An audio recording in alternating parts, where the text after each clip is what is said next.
अस्सलाम वालेकुम स्टूडेंट्स, ये आपके सिलेबस का थोड़ा सा पार्ट रह गया था तो मैं आपके ये व्हाट्सएप में शेयर कर रहा हूँ। यकीनन आप इसको प्रिपेयर कर लेंगे और फिर पेपर में आपके ये इंक्लूडेड है तो ताकि फिर आपको बाद में परेशानी ना हो। क्वेश्चन 4 का पार्ट 2 देखें।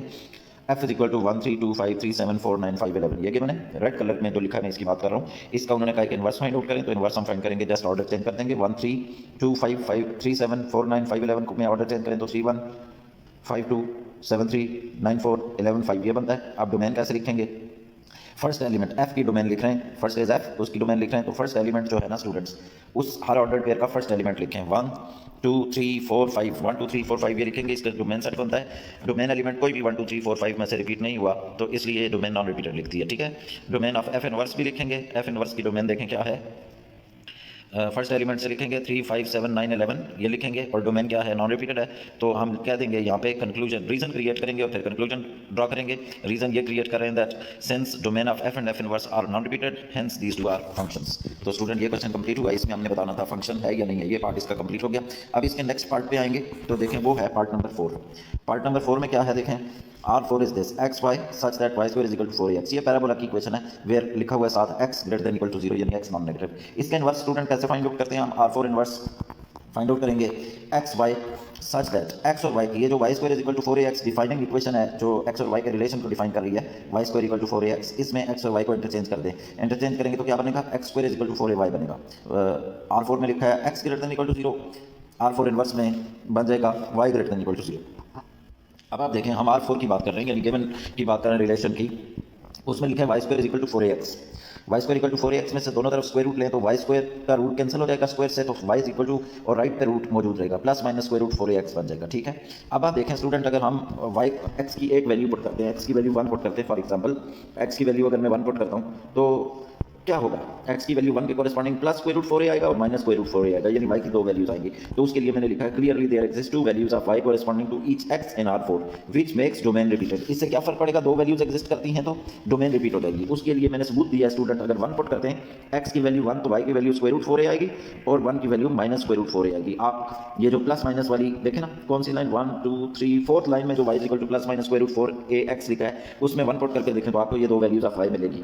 तो x की वैल्यू 1 के कॉरेस्पॉन्डिंग स्क्वायर रूट 4a आ रहा है और x की वैल्यू 1 के corresponding minus square root 4a आ रहा है, तो इट मींस दैट 1 को दो वैल्यूज के साथ अपीयर होना पड़ेगा। ये 1 रिपीट हो रही है, 1 क्या है? डोमेन एलिमेंट है, डोमेन रिपीट हो रही है, therefore we write R4 is not function. ऐसा रिलेशन जिसमें डोमेन रिपीट हो वो फंक्शन नहीं है। अब R4 इनवर्स की बात करते हैं स्टूडेंट। R4 इनवर्स को दोबारा आप देखें, R4 इनवर्स में क्या है?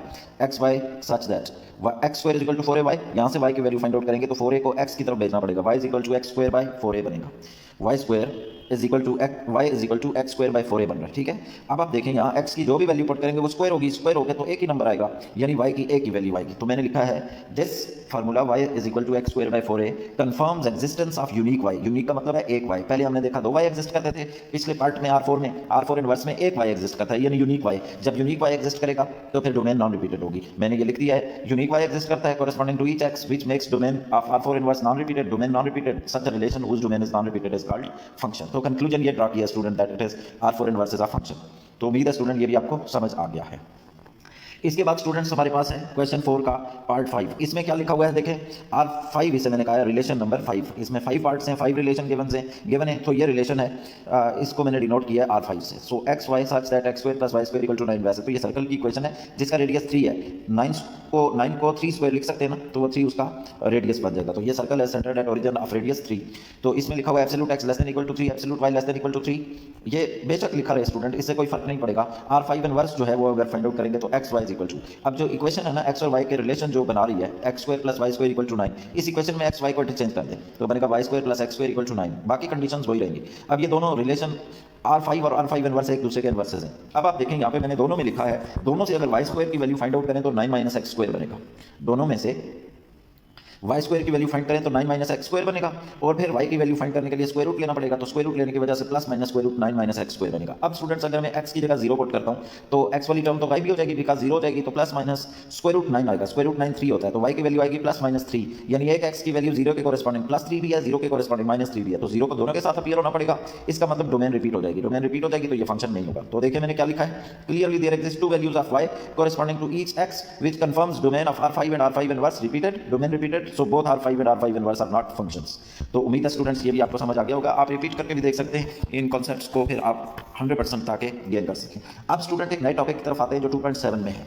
अब 2.7 में क्या टॉपिक है स्टूडेंट्स, ये ज़रा ध्यान देंगे। सेट ऑफ इंटीजर को तो हम सब जानते ही हैं, इट इज 0 +-1 +-2 +-3 +-4 +-5 सो ऑन, ये सेट ऑफ इंटीजर है। अब सेट ऑफ इंटीजर में एक नंबर में सेलेक्ट करता हूँ 2, तो z मैंने लिखा है, ये दूसरी लाइन में देखें तो z के सबस्क्रिप्ट मैंने लिखी है 2, इसे कहते हैं मॉडुलो, इसे कहते हैं मॉडुलो। तो मॉडुलो यहाँ 2 है, इससे अगली लाइन में देखें तो मॉडुलो 3 है, इससे अगली लाइन में देखें तो मॉडुलो 4 है, इससे अगली लाइन में देखें तो मॉडुलो 5 है। अब मॉडुलो का काम क्या होता है, मॉडुलो क्या करेगा, ये हम देखेंगे दैट स्टूडेंट्स यहाँ पे ये सेट ऑफ इंटीजर, पहली लाइन देखें आप, सेट ऑफ इंटीजर में इवन नंबर्स कौन से हैं, 0 2 4 6 8, ये सारे इवन हैं और कितने इन्फिनिट इवन नंबर्स हैं। उन सबको अगर मॉडुलो, जो कि सेकंड लाइन में देखें तो मॉडुलो क्या है, 2 है, मॉडुलो से डिवाइड करें, सारे इवन को मॉडुलो से डिवाइड करें तो इवन नंबर कंप्लीटली 2 से डिवाइड हो जाते हैं, रिमाइंडर 0 बचेगा। तो ये जो Z2 का जो सेट लिखा हुआ है इसमें 0 मैंने इसलिए लिखा है, उन सबको रिप्रेजेंट कर रहा है ये 0, ये क्लास है 0 की, उन सबको रिप्रेजेंट कर रहा है ये 0।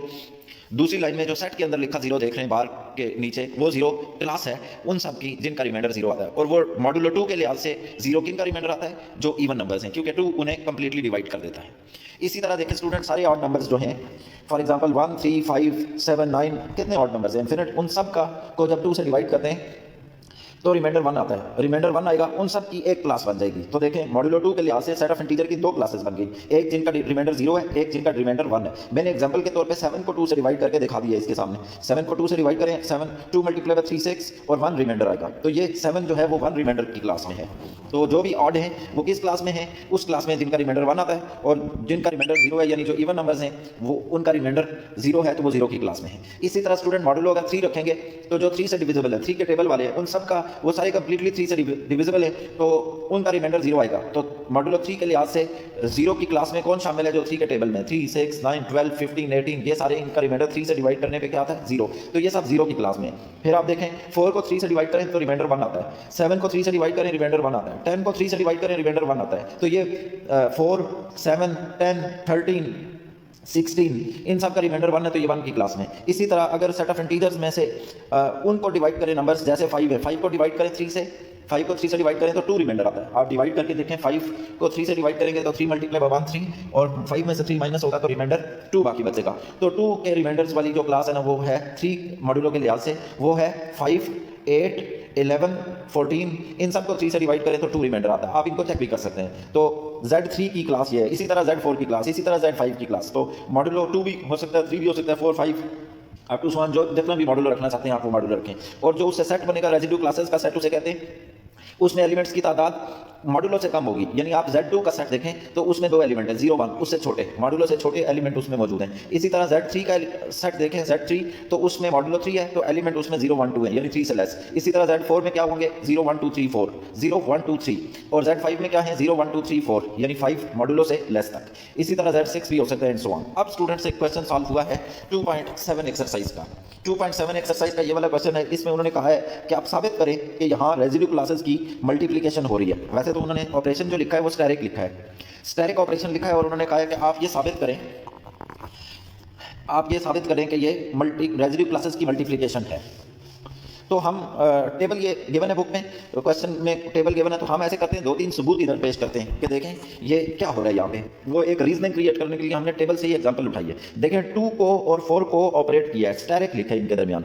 सेंस के बाद मैंने क्या लिखा है, 2 स्टैटिक 4, ये मल्टीप्लिकेशन नहीं है बल्कि स्टैटिक है, डॉट है, ये सारी साइडों पे इसके डॉट हैं। जिस तरह आप 4 स्टैटिक 4 देख रहे हैं ना, उसी तरह 2 स्टैटिक 4 लिखा हुआ है, 2 स्टैटिक 4। अब आप स्टूडेंट देखें टेबल जो गिवन है बुक में, उसमें 0 से जो भी ऑपरेट हो रहा है वो 0 होता जा रहा है। तो 0 से कोई ऑपरेट होगा और 0 होता जाएगा, ये तो मल्टीप्लिकेशन की प्रॉपर्टी है। 0 से जो भी मल्टीप्लाई होता है वो 0 होता है। तो एक तो हल्का सा हमें सबूत मिला है, वैसे ये प्रॉपर पूरा सबूत नहीं है, लेकिन यहाँ से शक हुआ हमें कि ये मल्टीप्लिकेशन है। तो देखें सेंस के बाद मैंने क्या लिखा है, 2 स्टैटिक 4, 2 स्टैटिक 4 लिखा है ना, तो मुझे चूंकि शक पड़ गया कि ये मल्टीप्लिकेशन है, इसलिए मैं 2 × 4 लिखता हूँ। 2 × 4 तो ऑर्डिनरी मल्टीप्लिकेशन है, इसका आंसर तो 8 आता है। क्या टेबल में 2 × 4 2 स्टैटिक 4 का आंसर 8 लिखा है? नो। पहली टिक देखें तो आंसर 3 लिखा हुआ है। तो 3 तक हम कैसे पहुंचे? अब मेरा आंसर तो आया 2 × 4 8, 8 को मैं मॉडुलो से डिवाइड करता हूँ। अब देखें ये जो सेट है 0 1 2 3 4, ये मॉडुलो 5 का सेट है, तो यहाँ मॉडुलो 5 है, इसलिए 8 को 5 से डिवाइड करें। जब 8 को 5 से डिवाइड करते हैं तो 3 रिमाइंडर आता है, रिमाइंडर आंसर लिखा हुआ है। पहली ट्रिक देखें, हमारे पास जो रिमाइंडर आया है सेंस के बाद वाली लाइन में जो रिमाइंडर आया वो 3 आया है,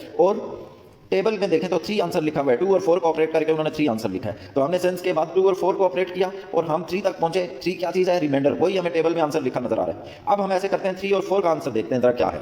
3 और 4 का टेबल में देख लें, दूसरी टिक 3 और 4 को ऑपरेट करके उन्होंने आंसर 2 लिखा हुआ है। तो देखेंगे हम कि ये 2 कैसे बनाया उन्होंने। 3 स्टेरिक 4 लिखा, चूंकि ऑपरेशन टेबल में क्या गिवन है? स्टेरिक, इसलिए 3 स्टेरिक 4 लिखा। और चूंकि हमें डाउट है कि ये मल्टीप्लिकेशन है तो इसलिए 3 मल्टीप्लाई बाय 4 लिखा। 3 मल्टीप्लाई बाय 4 12 होता है। 12 तो नहीं लिखा हुआ ना टेबल में, तो इसलिए मैंने 12 को मॉडुलो जो 5 है, मॉडुलो फिक्स है, मॉडुलो 5, मॉडुलो से डिवाइड किया तो 12 को 5 से डिवाइड करें तो रिमाइंडर 2 आता है। 2 क्या चीज़ है? रिमाइंडर। यही देख रहे हैं, दूसरी टिक देखें टेबल में तो 2 आंसर लिखा है 3 और 4 का। तो ये दूसरा सबूत है, दूसरा हम आंसर फाइंड आउट कर चुके हैं। रिमाइंडर को आंसर लिखा गया टेबल में वंस अगेन। अब हम ऐसे करते हैं 4 को 4 से ऑपरेट करते हैं। 4 स्टेरिक 4, 4 स्टेरिक 4 में चूंकि हमें पता है शक है कि मल्टीप्लिकेशन है, इसलिए 4 मल्टीप्लाई बाय 4 लिखते हैं जो 16 आता है। एज यूजुअल हम 16 को मॉडुलो से डिवाइड करते हैं, तो 16 को डिवाइड करें 5 से, 5 मॉडुलो है तो 5 से डिवाइड करेंगे, 5 3 15, तो रिमाइंडर क्या आएगा? 1 रिमाइंडर है, वही आंसर लिखा हुआ है टेबल में। अब देखें स्टूडेंट, हम यहाँ पे ये कुछ करने के बाद जो हमारी ऑब्जर्वेशन में चीज़ आई है वो हम लिखते हैं, यहाँ पे लिखेंगे सेंस रिमाइंडर्स और इस ये जो छोटा सा पैराग्राफ लिखा है स्टूडेंट, इसकी आखिरी लाइन को इसके साथ मिलाएं। Remainders are written as answers, ये हम कर सकते हैं ये इस तरीके से, remainders are written as answers. हमें टेबल में यही सबूत मिला है कि रिमाइंडर आंसर लिखे गए हैं यहाँ पे। तो मैं ये लिखता हूँ since remainders are answers are written as answers. तो remainder are written as answers, कौन से रिमाइंडर्स, किस चीज़ के रिमाइंडर्स? ये क्वेश्चन रेज होता है तो फिर मुझे बताना पड़ेगा किस चीज़ के रिमाइंडर्स। तो मैं बता रहा हूँ, देखें student, since remainders of product, पहले हमने 3 को 4 से मल्टीप्लाई किया, फिर जो आंसर आया वो प्रोडक्ट है ना, 12 इज प्रोडक्ट ऑफ 3 एंड 4, उसको मैंने 5 से डिवाइड किया। तो देखें मैं ये बात बता रहा हूँ यहाँ पे, since remainders of product of elements of Z5, ये जो सेट के एलिमेंट्स हैं 0 1 2 3 4, ये किसके एलिमेंट्स हैं? ये Z5 के, रेजिड्यू क्लास मॉडुलो 5 के सेट्स हैं। तो Z5 के एलिमेंट्स को यानी मल्टीप्लाई किया जा रहा है और उनका जो प्रोडक्ट है उसको मॉडुलो से डिवाइड करके रिमाइंडर आंसर लिखा जा रहा है। मैं ये बता रहा हूँ, तो उसको मैंने ऐसे लिखा है, since remainder of product of elements of Z5 divide after dividing by 5 modulo are written as answers. So actually मैं बता रहा हूँ remainders are written as answers. और रिमाइंडर कैसे हासिल किए गए? प्रोडक्ट को मॉडुलो से डिवाइड करने के बाद जो रिमाइंडर आए हैं, these are written as answers. Hence, तो देखें स्टूडेंट्स, प्रोडक्ट का वर्ड यूज किया ना मैंने, जो अंडरलाइन हुआ वो आप देख रहे हैं प्रोडक्ट, इसकी वजह से हमें पता चला कि टेबल में क्या है? Multiplication of elements of Z4 है। टेबल में कोई ऑर्डिनरी मल्टीप्लिकेशन नहीं है, बल्कि रेजिड्यू क्लासेस की मल्टीप्लिकेशन है जिसमें रिमाइंडर आंसर लिखे जाते हैं। तो मैंने लिखा hence table shows multiplication of elements of Z4। उम्मीद है स्टूडेंट्स आप ये समझ गए, और अगर आप नहीं समझे तो मेरे व्हाट्सएप पे आप मुझे बताएंगे और मैं आपकी इसमें फर्दर हेल्प करूंगा। इसके बाद स्टूडेंट्स इन्होंने कहा है कि Z4 की एडिशन का, ये आप जरा स्मार्ट सिलेबस देखें, वहाँ पे ये क्वेश्चंस लिखे हुए हैं। इन्होंने कहा है कि Z4 की एडिशन का टेबल तैयार करके दें। तो Z4 क्या है? मैंने आपको बताया था Z4 4 मॉडुलो है, 4 इज मॉडुलो, मॉडुलो से स्मॉलर नंबर तक सेट में एलिमेंट्स आ जाएंगे। तो 0 1 2 3 4 मॉडुलो 4 है, तो यहाँ 3 तक एलिमेंट्स आ गए। अब ये जो लिखा हुआ है 0 1 2 3 और कॉलम में भी लिखा 0 1 2 3, हमने इनको ऐड करें। 0 0 में ऐड 0 आंसर, 0 1 में ऐड 1 आंसर, 0 2 में ऐड 2 आंसर, 0 3 में ऐड 3 आंसर। इसी तरह 1 सब में ऐड होगा, 1 0 में 1 1 1 में 2 ऐड आंसर, 1 3 2 में ऐड हो रहा है 3 आंसर, 1 3 में ऐड हो रहा है 4 आंसर। अब 4 मॉडुलो के इक्वल आ गया, जो मॉडुलो के इक्वल आएंगे या उससे ग्रेटर आएंगे उनकी जगह उनका रिमाइंडर लिखा जाएगा। अब 4 आंसर आया ना, 1 + 3 4, 4 को मॉडुलो से डिवाइड करें, मॉडुलो 4 है, 4 को 4 से डिवाइड करेंगे तो रिमाइंडर 0 आएगा, 0 आंसर लिखना हमने। तो सेकंड रो में टेबल के अंदर देखें 0 आंसर लिखा है 1 और 3 का। इसी तरीके से स्टूडेंट्स 2 को 0 से ऐड करें 0 में तो 2 आ गया, 2 को 3 में, 2 को 1 में ऐड करें 3 आ गया, 2 को 2 में ऐड करें 4, 4 का रिमाइंडर लिखा जाएगा 0, 2 को 3 में ऐड करें 5 आएगा, 5 को मॉडुलो से 4 से यानी डिवाइड करें मॉडुलो से तो रिमाइंडर क्या आएगा 1, 1 आंसर लिखा है। थर्ड रो में लास्ट पे 1 आंसर लिखा है, 2 3 को ऐड किया 5 आया, 5 का रिमाइंडर 1 है, 4 से डिवाइड करने पे तो वो आंसर लिख दिया। अब 3 को 0 में ऐड करें 3, 3 को 1 में ऐड करें 4, 4 का रिमाइंडर 0, वो आंसर लिखा। 3 को 2 में ऐड करें 5, 5 का रिमाइंडर 1, वो आंसर लिखा। 3 को 3 में ऐड करें 6, 6 को 4 से डिवाइड करें तो रिमाइंडर आता है 2, 2 आंसर लिखा। तो ये देखें students, table of addition of residue classes modulo 4 तैयार हो चुका है। इसके बाद स्टूडेंट्स हमें कहा गया कि रिवर्सल लॉ प्रूव करें, ठीक है। We are asked to prove reversal law of inverses. तो ये हम प्रूव कर सकते हैं, ये आप देखें आपकी एक्सरसाइज 2.8 से पहले ये दिए गए हैं, 2.8 एक्सरसाइज से पहले, तो हमने वो प्रूव करना है, ठीक है। अच्छा, इससे पहले अगर आप ग्रुप को डिफाइन कर लें तो ये ग्रुप की डेफिनेशन है, ये देखें जहाँ पिंक कलर का दरमियान में आपको पोर्शन नजर आ रहा है, पिंक कलर के नीचे ये लिखा हुआ है non empty set with binary operation is called group if number 1। इसमें ये चार प्रॉपर्टीज होल्ड करेंगी तो हम उसको ग्रुप कहेंगे। Closure property, associative, identity, inverse, ये 4 प्रॉपर्टीज होल्ड करेंगी तो हम उस सेट जी को क्या कहेंगे? नॉन एम्प्टी सेट जी को अंडर दैट बाइनरी ऑपरेशन हम ग्रुप कहेंगे। 4 प्रॉपर्टीज होल्ड करनी चाहिए, 1 2 3 4, ये 4 प्रॉपर्टीज अगर होल्ड करेंगी तो हम उसे क्या कहेंगे? हम उसे ग्रुप कहेंगे, और उसको लिखने का तरीका है जी, और ऑपरेशन बाइनरी ऑपरेशन स्टैटिक, उसको हम ऑर्डर्ड पेयर फॉर्म में लिखते हैं और लिखते हैं एज ग्रुप। अगर पांचवी प्रॉपर्टी कम्यूटेटिव प्रॉपर्टी भी होल्ड करेगी तो G with static binary operation is called abelian group, उसे एबिलियन ग्रुप कहेंगे फिर हम। तो स्टूडेंट्स ये देखें रिवर्सल लॉ ऑफ इनवर्सेस अब हम प्रूव कर रहे हैं। रिवर्सल लॉ ऑफ इनवर्सेस क्या है? If a b are elements of group then show that, he says then show that a b inverse is equal to b inverse a inverse. कैसे शो करेंगे?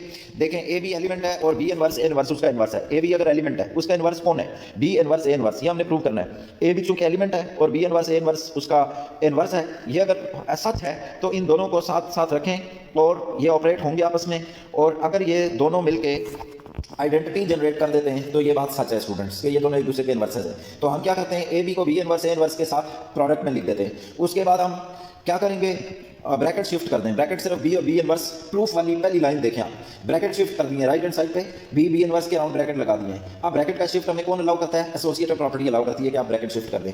अब बी और बी इनवर्स एक दूसरे के इनवर्स हैं, दो एलिमेंट जो एक दूसरे के इनवर्स हैं वो आइडेंटिटी जनरेट करते हैं जो ई से डिनोट की जाती है। तो बी और बी इनवर्स ई प्रोड्यूस करेंगे because they are inverses of each other. अब ए और ई, ए कोई एलिमेंट है, ई आइडेंटिटी है। अब देखें ना मल्टीप्लिकेटिव आइडेंटिटी 1 है, जिससे भी मल्टीप्लाई होगा उसको चेंज नहीं करता।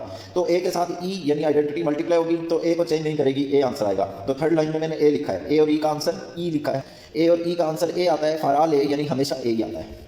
ए और ए इनवर्स का आंसर मैंने ई लिख दिया स्टूडेंट्स। इसके बाद पहले तो मैंने क्या लिखा था, ए बी लेफ्ट पे लिखा, b inverse a inverse right पे लिखा। अब मैं ऐसे करता हूँ कि b inverse a inverse left पे लिखता हूँ, ए बी राइट पे लिखता हूँ, ठीक है। अब देखते हैं क्या आंसर आता है। तो देखें फिर मैंने ब्रैकेट शिफ्ट किए हैं, ए और ए इनवर्स के अराउंड, ए इनवर्स और ए के अराउंड ब्रैकेट लगा दिए हैं। This is allowed by associative property once again. A inverse और ए इनवर्सेस हैं तो इनका आंसर आइडेंटिटी आएगा डिनोटेड बाय ई। ई और बी का आंसर बी आएगा वेयर ई इज आइडेंटिटी, तो बी इनवर्स और बी का आंसर भी ई आ जाएगा बिकॉज इनवर्सेस का आंसर इनवर्स आपस में ऑपरेट होते हैं तो आंसर आइडेंटिटी आता है, आइडेंटिटी ई को ई से डिनोट करते हैं। अब आप देखें स्टूडेंट्स, ए बी लेफ्ट पे रखा, b inverse a inverse right पे, या b inverse a inverse left पे, ए बी राइट पे, तो दोनों सूरतों में हमारे पास ई आंसर आया यानी आइडेंटिटी आंसर आया। तो दो एलिमेंट जो एक दूसरे को के साथ ऑपरेट होकर आइडेंटिटी बनाते हैं वो दोनों इनवर्स हैं। हेंस हमने कहा फर्स्ट का इनवर्स सेकंड है। फर्स्ट कौन है? ए बी, उसका इनवर्स कौन है? सेकंड यानी बी इनवर्स ए इनवर्स। तो लास्ट लाइन में लिखा है hence a b inverse equal to b inverse a inverse. This is an important part student, ये मे बी आपके पेपर में शामिल हो, I don't know but it is important. तो देखें एग्जाम्पल 2 देखते हैं आप। Example 2 on page 71, addition is not the binary operation on odd number set. तो ये बड़ा आसान है स्टूडेंट्स, क्योंकि दो ऑड नंबर को अगर ऐड करें ना आप तो एक इवन आंसर आता है, यानी जो आंसर आता है वो सेट से बाहर चला जाता है। इसलिए एडिशन जो है वो बाइनरी ऑपरेशन नहीं है ऑड नंबर सेट पे। बाइनरी ऑपरेशन किसी सेट पे, कोई भी ऑपरेशन बाइनरी ऑपरेशन तभी किसी सेट पे डिफाइंड होगा जब उस ऑपरेशन के अंडर आने वाले सारे आंसर उस सेट को बिलोंग करेंगे। तो आप देखें ऑड नंबर सेट है, हम दो एलिमेंट उठाते हैं, ऑड नंबर सेट में 3 और 5 मौजूद है ना, 3 और 5 को ऐड करते हैं तो ऐसा आंसर आता है जो सेट से बाहर चला जाता है, सेट को बिलोंग नहीं करता। तो जब आंसर सेट को बिलोंग नहीं करता तो इसका मतलब है वो ऑपरेशन उस सेट पे डिफाइंड ही नहीं है, इसका मतलब है एडिशन बाइनरी ऑपरेशन ही नहीं है ऑड नंबर सेट पे। अब स्टूडेंट एक और एग्जांपल है पेज 76 पे, और वेयरएवर इट इज, ये एक्सरसाइज 2.8 का क्वेश्चन नंबर 6 भी है। तो इसमें हमें कहा गया कि आप a x is equal to b को सॉल्व करें या x is equal to b को सॉल्व करें। ये पिंक कलर का जो पेज दरमियान में लिखा है मैं इसकी बात कर रहा हूँ। तो यहाँ पे हमने एक्स की वैल्यू फाइंड आउट करनी है। इक्वेशन लीनियर इक्वेशन के सोल्यूशन का मतलब होता है अननोन की वैल्यू फाइंड करना, और अननोन इसमें एक्स है। Where a b belong to group G. अच्छा इसके बाद क्या लिखा है स्टूडेंट्स देखें, since a belongs to G लिखा है, ए ग्रुप का एलिमेंट है, हमने ग्रुप की डेफिनेशन पढ़ी, ग्रुप में हर एलिमेंट का इनवर्स मौजूद होता है। देखें इसके नीचे ग्रुप की डेफिनेशन मौजूद है, उसकी प्रॉपर्टी नंबर 4 देखें आप, तो लिखा है उसमें inverse property holds. Inverse property holds का मीनिंग है inverse of each element exists in group, group के हर एलिमेंट का इनवर्स भी ग्रुप में मौजूद है। अब student a x is equal to b में आप देखें ए जो है वो लेफ्ट साइड पे लिखा हुआ है, और हाँ ए जी का एलिमेंट है, जी के एलिमेंट का इनवर्स भी जी में होता है। अगर ए जी का एलिमेंट है तो ए इनवर्स भी जी में मौजूद है। तो हम ऐसे करते हैं, फर्स्ट जो इक्वेशन है उसमें ए इनवर्स से ऑपरेट करते हैं from left on both sides, left side से ए इनवर्स से ऑपरेट करेंगे तो ए इनवर्स ऑपरेट होगा किसके साथ? ए एक्स के साथ। और राइट साइड पे भी ऐसे ही करेंगे, राइट हैंड साइड पे कि बी की लेफ्ट साइड पे ए इनवर्स लिख देंगे।